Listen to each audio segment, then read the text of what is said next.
जब हौसला बना लिया ऊंची उड़ान का, फिर देखना फिजूल है कद आसमान का। मंथन में आप सभी का स्वागत है। मंथन में आज की जो मेरी मेहमान हैं वो वाकई इतनी बड़ी लेजेंड हैं कि उनसे हम सभी को बहुत कुछ सीखने को मिलेगा। आज हमारे साथ हैं जानी मानी इंडियन वोकलिस्ट डॉली गुलेरिया जी। डॉली जी जो है ना, वो शबद कीर्तन तो गाती ही हैं, उसके अलावा वो पंजाबी फोक सिंगर हैं। वो गजल गाती हैं, सूफियाना संगीत गाती हैं, और इससे बड़ी भी एक उनकी पहचान है, और वो ये है कि वो नाइटिंगेल ऑफ पंजाब, आप जानते ही होंगे, सुरिंदर कौर जी उनकी बेटी हैं। उनकी लेगेसी को उन्होंने बहुत ही खूबसूरती से आगे बढ़ाया है। अब कहानी ये है कि डॉली जी अकेली ही सिंगर नहीं है अपनी फैमिली में, उन्होंने अपनी माँ की लेगेसी को और आगे बढ़ाया। तो उनकी बेटी और उनकी नतनी वो सब के सब सिंगर्स हैं और नाइटिंगेल ऑफ पंजाब का नाम जो है वो रोशन कर रही हैं। तो चूंकि डॉली जी जो है वो उनकी इमीडिएट वो जो है उनकी हायरार्की को फॉलो कर रही थी, तो मैं उन्हें सोचा कि उनसे हम बात करें, उनके करियर के बारे में जानें, और उन्होंने जिस ग्रेस के साथ इस लेगेसी को आगे बढ़ाया है उसे समझने की हम कोशिश करते हैं। तो चलिए मैं डॉली जी को आमंत्रित करती हूँ। और जिन लोगों को संगीत से प्यार है ना, मुझे पता है सिर्फ वही लोग जुड़ेंगे, क्योंकि संगीत की समझ हर किसी को हो ये जरूरी नहीं। मैं भेजती हूँ रिक्वेस्ट डॉली मैम को और करते हैं उनसे बात।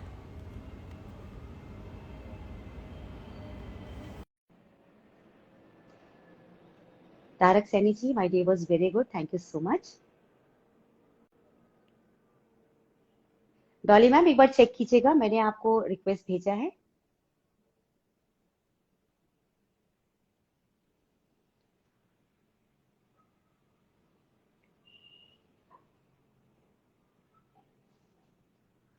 हेलो विकास जी।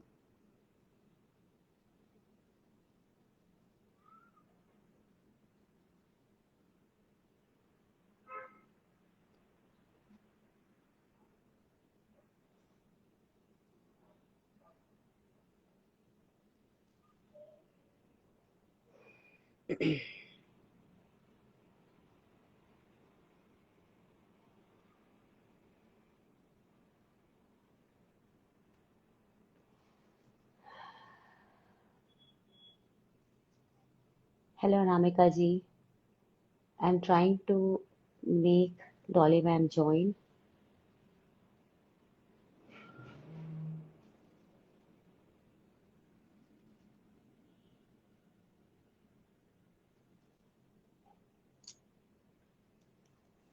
यस डॉली मैम एक बार चेक कीजिए, आपको एक, हाँ आ गई रिक्वेस्ट। नमस्ते मैम, वेलकम। नमस्ते बच्चे, नमस्ते। कैसे हैं आप मैम? बिल्कुल बढ़िया, बिल्कुल बढ़िया। Thank is you it so much ma'am. Ma'am it's perfectly fine, it's perfectly fine ma'am. It's totally my pleasure to be with you. Ma'am आपने मुझे ऑनर किया है, और इससे बड़ा ऑनर मुझे शायद मंथन पे से पहले नहीं मिला होगा कि यू हैव बीन हियर। दो बहुत अच्छे अच्छे सेलिब्रिटीज आते हैं, लेकिन आप जो है आप हैं। Thank you. ऐसा कोई बात नहीं है। नहीं मैं मैम, मैं भी तुम हो, तुम भी मैं हूँ। So beautiful ma'am, so beautiful. Ma'am जितनी खूबसूरती से आपकी जो ये विरासत है संगीत की, आपने जिसको संभाला भी है, अपनी आगे वाली जनरेशन तक पहुंचाया भी है, तो आपने सुरिंदर मैम की जो जो ड्रीम्स था, जो उन्होंने एक एक एक हासिल किया था कला, उस कला को इतनी खूबसूरती से जो आप आगे बढ़ा रही हैं, उसके लिए सबसे पहले तहे दिल से आपका शुक्रिया मैम। वरना जनरेशन टू जनरेशन पास नहीं होती ये चीजें। Thank you so much. ये तो सब माँ की ब्लेसिंग्स है और ऊपर वाले का करम है कि मैं पहले तो ये खुश नसीबी अपनी समझती हूँ कि मैं उस माँ की बेटी हूँ जिसे सारी दुनिया जानती है, और उसने ऐसा मुकाम हासिल किया जिंदगी में कि वो रहती दुनिया तक याद रहेगी सब। बिल्कुल मैम, बिल्कुल। उनके बारे में जब मैं सर्च कर रही थी तो मुझे ऐसा लग रहा था कि मतलब बस मुझे ही ज्यादा नॉलेज नहीं थी, बाकी सारी दुनिया को उनके बारे में पता था। मैंने कहा संगीत के बारे में जानकारियां होनी बहुत जरूरी है। Nightingale of Punjab. अच्छा मैम, ये जो टैग आपके साथ है, ये आपको प्रेशर देता है बहुत ज्यादा? क्योंकि बचपन से आपने मम्मा को देखा होगा कि उनका क्या फेम, क्या रुतबा रहा, तो आपके ऊपर एक प्रेशर रहा जिंदगी भर कि मुझे मम्मा जैसा कम से कम बनना है, या यू नहीं, टुक इट इजीली? नहीं योगिता बिल्कुल भी नहीं, क्योंकि मैं तो एक साइंस स्टूडेंट थी, डॉक्टर बनना चाहती थी, प्री मेडिकल किया, फिर बीएससी मेडिकल ज्वाइन किया। और उन्हीं दिनों में कुछ घर का माहौल ऐसा बना, सर्कमस्टांसेस बोलूँगी ऐसे हुए कि मैं ऑलरेडी एंगेज थी सेकंड ईयर में, और कल साहब से शादी का प्रपोजल आया और शादी हो गई छोटी उम्र में। डॉक्टरी तो रह गई एक तरफ, और फिर हर वक्त घर में ये था कि मैं गाती रहती थी। तो हाँ। कल साहब ने मुझे कहा अगर प्रोफेशनली तुम गाना चाहती हो तो यू गो अहेड, बिकॉज मैं ऑलरेडी रेडियो सिंगर थी। 16-17 साल की उम्र में मैंने रेडियो पे गाना शुरू कर दिया था। माँ को बिल्कुल मंजूर नहीं था कि मैं सिंगर बनूं। वो चाहती थी कि अपने बाप के जैसे खूब पढ़ाई करो। मेरे फादर प्रोफेसर थे दिल्ली यूनिवर्सिटी में, प्रोफेसर जी। जुगेश सिंह सोढी, बड़े मशहूर प्रोफेसर थे अपने टाइम के, और बहुत ही इंटेलिजेंट पर्सन, जीनियस मैं बोलूँगी, और एक बहुत ही बढ़िया इंसान, एक खूबसूरत बाप, एक अपनी बीवी को प्रमोट करने के लिए अपना करियर तक छोड़ दिया। उनकी खातिर एमए पंजाबी की कि उसको पंजाबी के लोकगीतों के साथ इन्वॉल्व करूं, क्योंकि वो एक साइकोलॉजी के प्रोफेसर थे। और अपनी नौकरी छोड़ के और माँ के लिए पंजाबी एमए करके और फिर खालसा कॉलेज दिल्ली में हेड ऑफ डिपार्टमेंट बने। मतलब एक घर का माहौल ऐसा था जिसके बीच में संगीत भी था और एजुकेशन भी थी। सो माँ हमेशा चाहती थी कि मैं एजुकेशन में जाऊं, और मुझे पता था कि मैं कभी सिंगर बनूंगी। ये तो मैं समझती हूँ कि ये रब की मेहर है। उस ऊपर वाले ने वो जो माँ के जैसी थोड़ी सी टोन मेरी मुझे मिली, उससे मैं जब भी कभी स्टेज पे जाके परफॉर्म करती थी तो लोग मुझे यही कहते थे कि माँ की बेटी, पता लगता है कि ये सुरिंदर कौर की बेटी है, क्योंकि मेरी आवाज़ उससे मिलती थी। सो जब ऐसा हुआ तो फिर मेरे दिल में एक जैसे एक ख्वाहिश होती है कि मैं भी गाऊं। फिर मैंने बाकायदा अपने उस्ताद जी खान साहब अब्दुल रहमान खान साहब से, बाकायदा पटियाला घराना के उस्ताद थे, उनसे सीखा। और जब उनसे सीखा तो एक कॉन्फिडेंस आ गया। उन्होंने एक कॉन्फिडेंस पैदा किया मुझ में और कहा कि सिर्फ रेडियो पे मत गाओ, प्रोफेशनली गाओ, तुम गा सकती हो। सो ये एक खुद में एक कॉन्फिडेंस होना ज़रूरी होता है आर्टिस्ट के लिए, क्योंकि आप अकेले स्टेज पे बैठे होते हो और हज़ारों लोग आपको सुन रहे होते हैं। So you have to be that capable to be a good performer. So वो मुझे खान साहब से वो मिली तालीम, और मैंने उसको दिल जान से हासिल किया।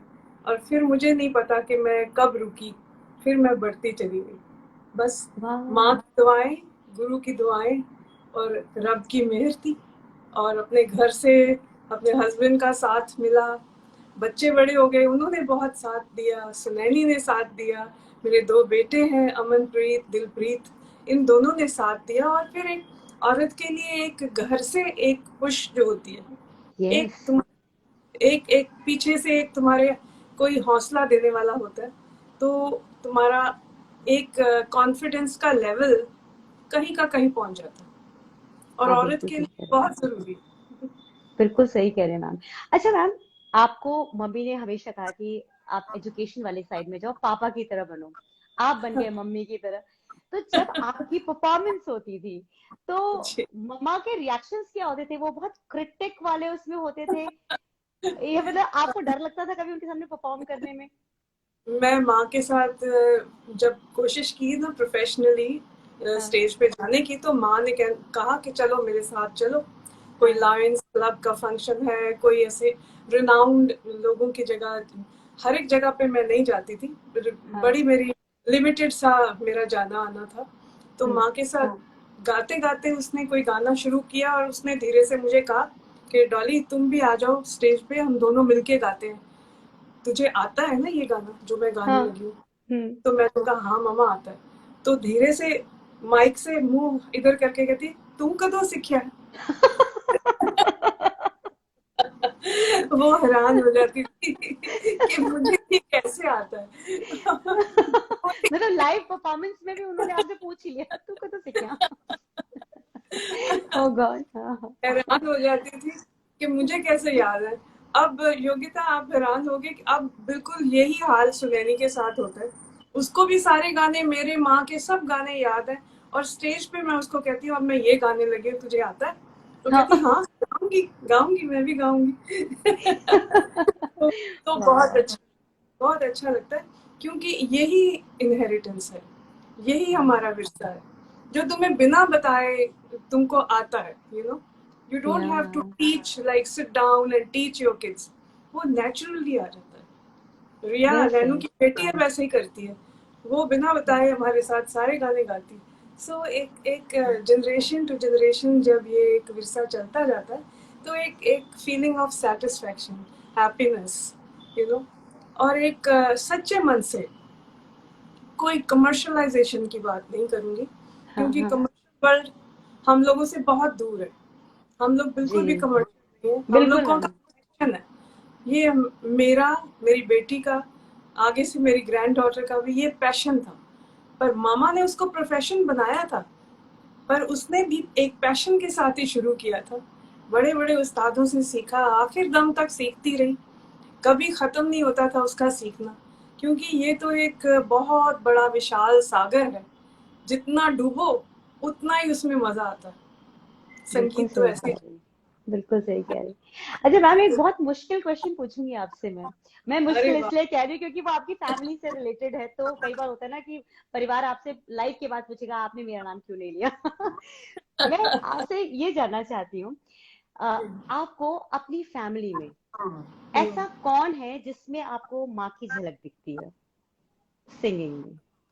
सिंगिंग में अभी क्या बोलूंगी, मैं येट अपने तो आप को कम है, येट तो कम है। मैं अपने आप को भी नहीं कह पाती है कि मैं माँ के जैसा गा सकती हूँ, क्योंकि माँ was too too too good.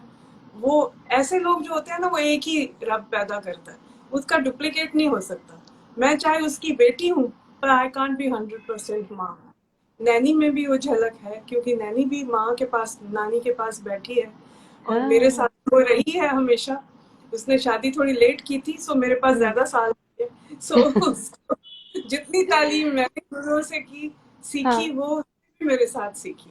सो और मेरे दोनों बेटों के बीच में एक म्यूजिकल सेंस है, विच इज अमेजिंग।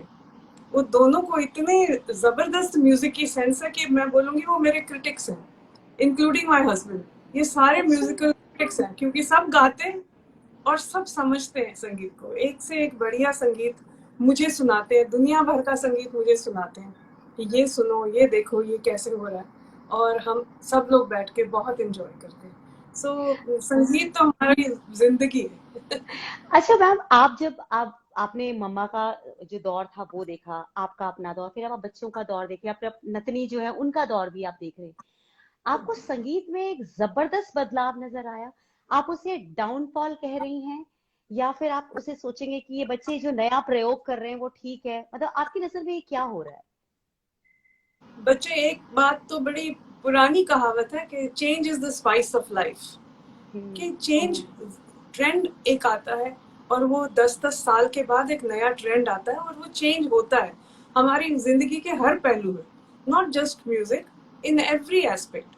हमारा फैशन बदल जाता है, हमारा खाना पीना बदल जाता है, हम दुनिया के बीच में, अब ग्लोबलाइजेशन हो गई, हम इंडियन खाना छोड़ के हम अंग्रेजी खाना खाने लग गए। चेंज हर जगह हुआ है। ये।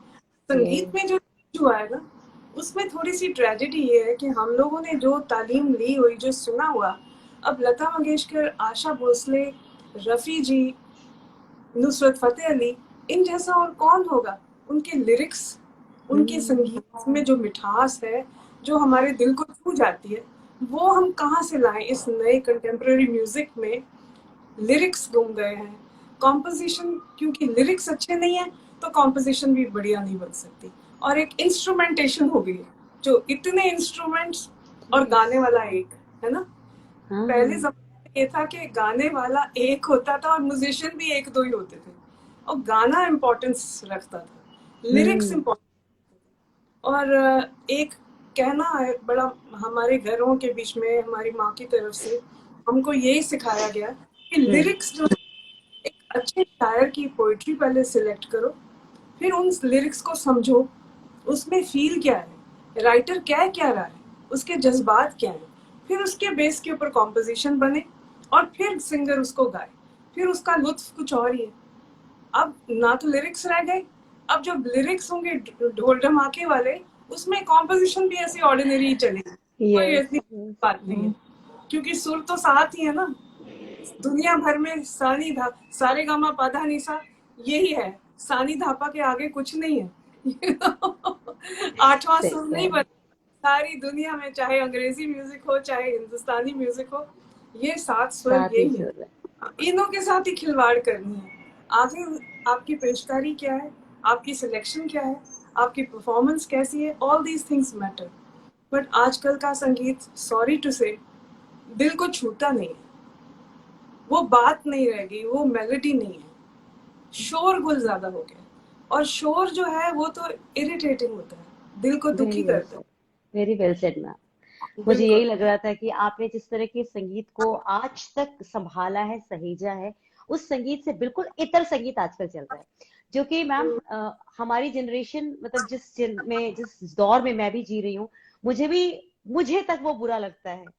जब कई बार बच्चे चला रहे होते तो मुझे लगता है क्या चला दिया है, मतलब क्या सुनना पड़ रहा है, मजबूरी है ये सब सुनना पड़ नहीं, रहा है। हमारे गाए हुए गाने, माँ के गाए हुए गाने, पुराने ग्रेट सिंगर्स के गाए गानों को जब रीमिक्स करते हैं तो उसका सत्यानाश हो जाता है।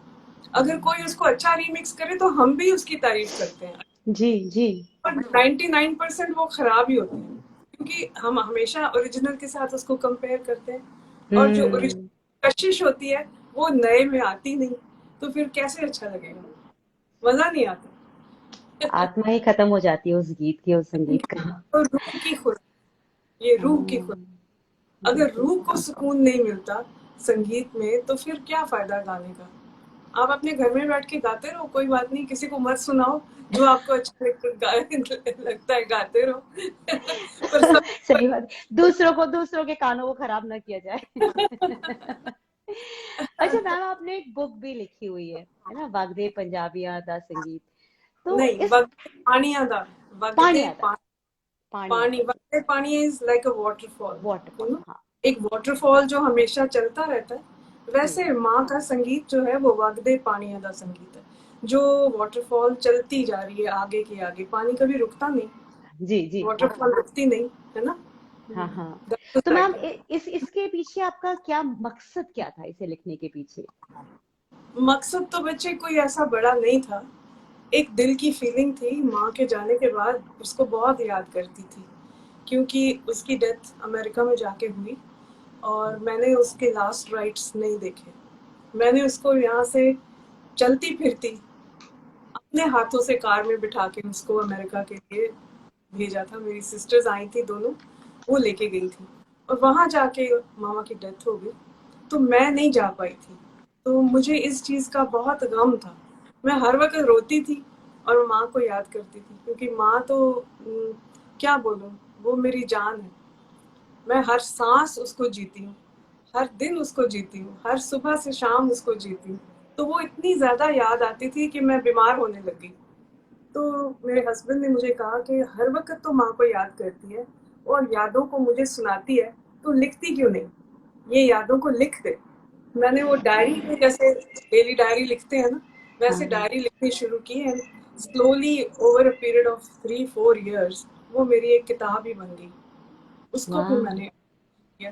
वो सारी मेरी यादें हैं, वो कोई बाहर की कोई कहानी नहीं है, मेरी अपनी कहानी है, जो मेरी और मेरी माँ और मेरे बाप और मेरी फैमिली की कहानी है। It's just my own story. Beautiful. अच्छा मैम, आपने पूरे वर्ल्ड में टूर किया है, आपने बहुत गाया है, अलग अलग प्लेटफॉर्म्स पे गाया है। कोई एक ऐसा वाकया जो आपको अभी भी, या तो बहुत रिफ्रेशिंग आपके माइंड में आज भी हो, तो वो प्लीज शेयर कीजिए ना।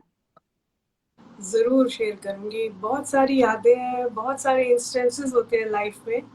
तो एक बारी तो माँ के साथ ही लंदन परफॉर्म कर रहे थे, जी। नैनी भी हमारे साथ थी, और हम लोग हम्म। शोज करने के लिए लंदन, इंग्लैंड थे, हम्म। और साउथ हॉल में शो हो रहा था, और शो शुरू किया तो जी। मामा दी दोस्ती वाला गीत जो हमारा फेमस गीत था, वो किसी ने फरमाइश किया और प्रोग्राम की शुरुआत पहला सॉन्ग हुई था।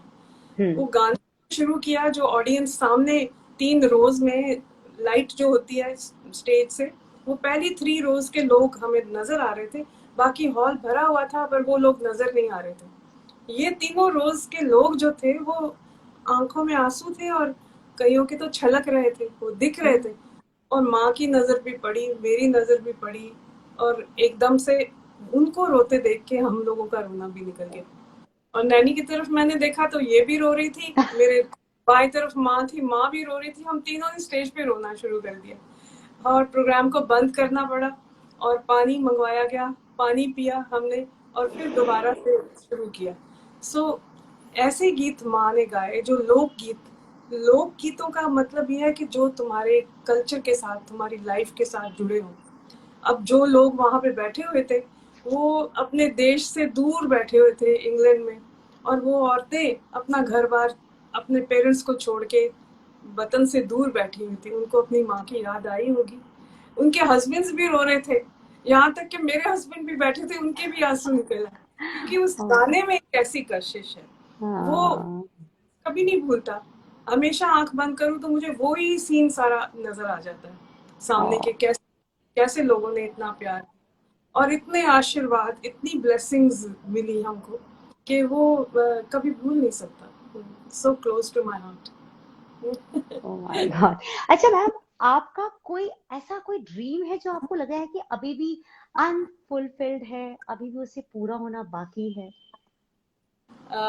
इंसान जो है ना, योगिता, हर रात जब सोता है ना, एक सपना देखता है। सपने सपने जरूरी नहीं है कि सबके पूरे हों, पर हर सपना बड़ा हसीन होता है, क्योंकि सारे सपने सच नहीं होते। वो तुम्हारी एक इमेजिनेशन है, सिर्फ जो आप सोचते हो वो आपको सपने में कन्वर्ट हो जाता है। सपने तो बहुत है, बहुत कुछ करने का मन करता है और दिल करता है कि ऐसा कुछ पेश करके जाऊं इस दुनिया में से, जब मैं जाऊं तो मुझे उसको सुन के लोग याद याद रखें। मैम, कोई रिग्रेट है आपको अपनी लाइफ में? आप पीछे मुड़ के देखते हैं, कोई रिग्रेट